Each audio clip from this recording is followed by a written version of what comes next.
Welcome to the Dan Sports Tips MLB Preview for today, the 21st of May. It was a bit shit, wasn't it? We struck out swinging last night. We started well with Washington. They got some runs early. The White Sox were 1-0 up and then got beat 4-1. Again, they didn't score any runs. It was just one of those nights where we missed, and we're going to have those nights. We are still over 50 points up on the season, and to be honest, where we were at the start of the month, that's still a positive month we've had. My target is to win at least 100 points. We are well on track to do that for the season. I hope to get to 200 on a reasonable year, and some of you that have followed me a long time have seen me get over 400 points in a season before. So, you know, it's a marathon, not a sprint. We'll get back on it tonight. I'm going to start with the Colorado Rockies visiting the Pittsburgh Pirates. John Neese will take the hill for Pittsburgh today. He has allowed 11 home runs this year.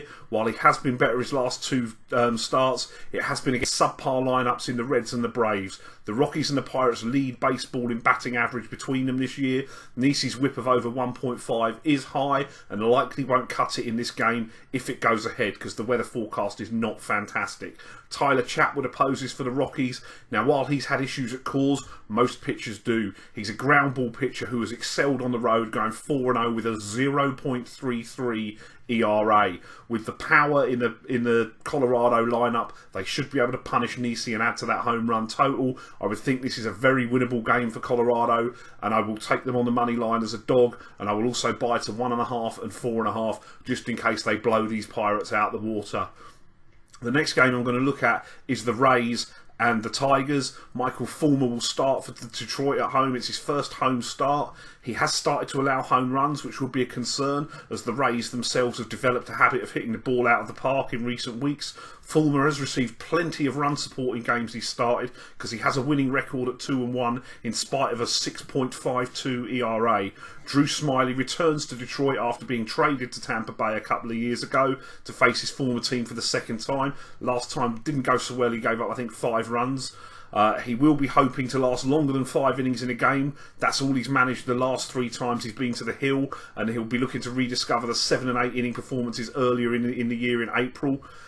He bounced back nicely last time against Toronto, allowing just a single run against what is an underperforming but still very dangerous and powerful lineup after getting hit for 6 by Seattle. Detroit strike out often. Smyly is a strikeout pitcher, so it looks a solid matchup to get him fully back on track.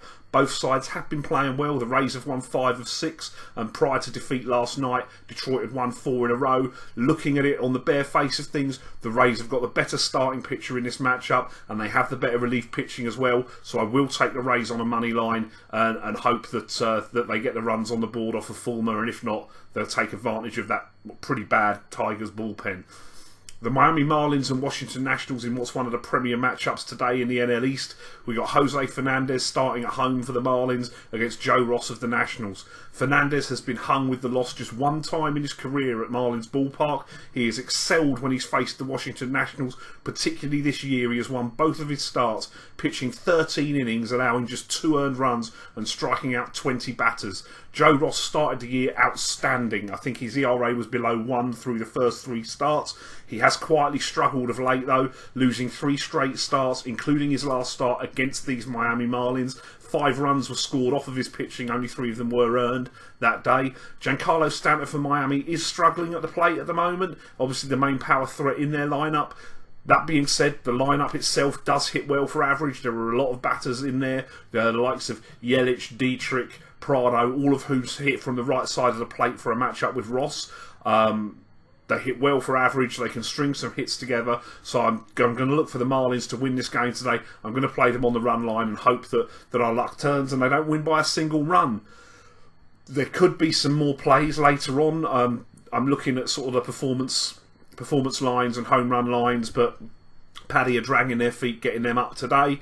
So keep an eye on the Twitter account, because I'd imagine there could be 2, 3, maybe even 4 more plays to make today, but I've got to wait for the prices to come up to see whether or not I think they offer any value first of all. So as I say, keep an eye on Twitter.